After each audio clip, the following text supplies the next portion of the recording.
what should we be watching? It's one card obviously for the Brits, and that's the Daniel Dubois and Nathan Gorman Super Show with Joe Joyce versus Bryant Jennings on the undercard, looking good as well. Rock'em sock'em Joe Joyce up against an American contender. That's everything I want to do on a Saturday night, that is. Yep, that's going to be, and it's not pay-per-view, which is a good thing for the... I'm getting shades of, I don't know if it's because I like Joe Joyce so much, but I'm getting shades of Tony Thornton, David Price. I hope I'm just being pessimistic. Tony Thornton versus David Price. Not Tony Thornton. Midweight, Tony Thornton. Tony Thompson, is it? Tony Thompson. Yeah, Tony Thornton. He would have probably knocked out David Price, though. I worried, but the thing is with Joe Joyce is was he 8-0? Do you know I think he's 9-0 now, isn't he? Say he's 9-0. He's not really 9-0, is he? And because he had another like semi-pro career. So I'm worried that Joe Joyce has been rushed into this because of his record, but his record actually betrays the fact that he's had semi-professional fights in that World Series of Boxing, sort of, those 5-rounders and stuff, when he lost to Usyk, didn't he? Yeah. Yeah, so he's a lot more experienced than 9 fights, isn't he? I hope he does a number on Saturday. I hope he just demolishes him, because that's going to be instantly exciting. That's going to be awesome, because Rock'em Sock'em Joe Joyce. I think that's our nickname for him, isn't it? But yeah. No, what's good?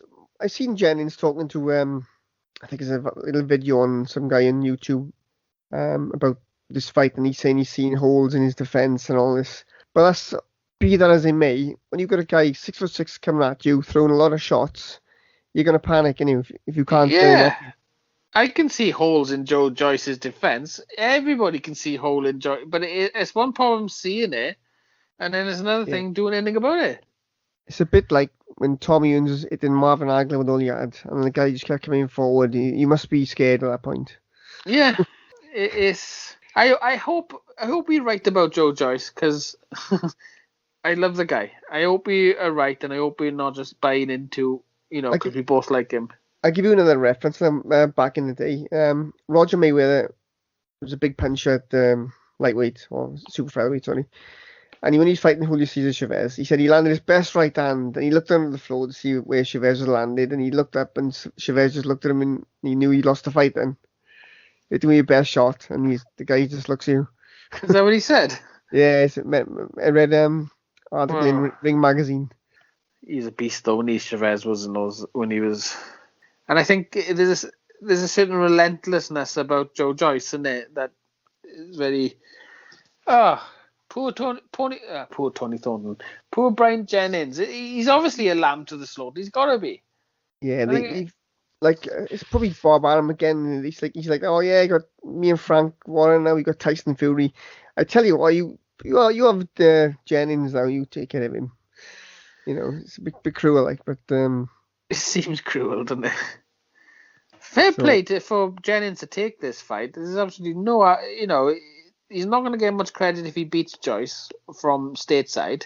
No, the thing is, people at stateside don't tend to watch world boxing. Boxing is a world sport, and there's a couple of Americans do. And when you talk to those, they get really excited because they know their stuff. But the majority are just sort of, armchair fans, isn't he? Yeah, I'm constantly surprised that Joe Joyce isn't on the top 10, top 5 lists of everybody. Yeah, yeah. It's there's nowhere for him to go, though, is there? I mean, he's stepping up now, and normally when you step up to a Bryant Jennings level, you're 2 or 3 fights away from a title fight. But I can't see anyone defending against him. Yeah, I can't see Wilder opting. I can't see Fury or the winner of Ruiz. I can't see any path to a title shot. Well, the thing is, the people at the top now keeping their belt sort of places, isn't they? You got the IBF championship ratings. Pulev, he's staying there. He's been here for a while. You got the WBO, probably going to be Usyk. WBA is going to be, I don't know who's top WBA. I know, but WBC's got White. So the WBA belt, I'm not sure who's the top. I know Joyce has got this gold belt. Then you got Manuel Chan, who's the regular champion. So he's going to have to push for that fight, isn't he? I think the winner of Trevor Bryan versus Manuel Chan. Yeah. Who's back in Joyce? Is he It's Richard Schaefer's company. Oh, suggests he should get a title Star, shot then. But they've obviously with Frank Warren as well, they got this sort of fight deal, I suppose. But this card, but it looks really good. It's a 13-fight card, and it's on USA, ESPN Plus, and Bt Sport for free. So yeah, it's a good card. I'm not going to go through every fight.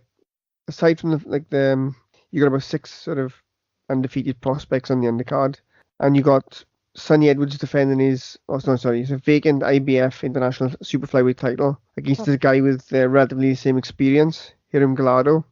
The one fight I like to watch, this Archie Sharp, 15-0 now, fighting Jordan McCrory. Archie Sharp is, as his name says, sharp. He does look like a really good boxer at that weight, and he's probably I would say touted for world level. Mm. And then we got Liam Williams defending. Sorry, it's a vacant WBC silver middleweight title. Kareem Akawa. And obviously, if he can get this under the win now, Williams, he'll be in line. Hopefully, be in line for a title shot of some sort. But I don't think it's going to be a middleweight. I think it'll be probably a super welterweight. That makes more sense. Because obviously, middleweight, you got Charlo. But then again, based on Charlo's last fight, he could be up for that one. So the fight, yeah. Who was the silver middleweight champion before? That's one of those regional titles. It's not. I'm confused now. See where the importance lies on the silver one. It's not a good title to have, is it? It's not a. He was last fought by Ndam and Martin Murray. And it's been held by a lot of people who held this belt of sort of non-entities. You had Julio Cesar Chavez Jr. You had it once. Patrick Nielsen, Martin Murray, Roberto Garcia. So yeah, it's a stepping stone title, but it should give a shot at the full belt. Right.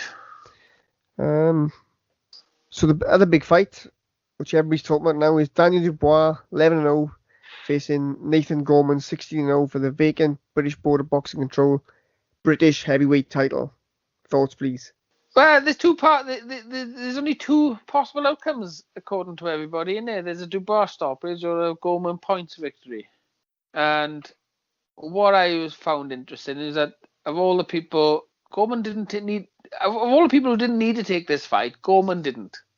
Yeah. You know, it's his motivations that intrigue me to take on a beast like Dubois.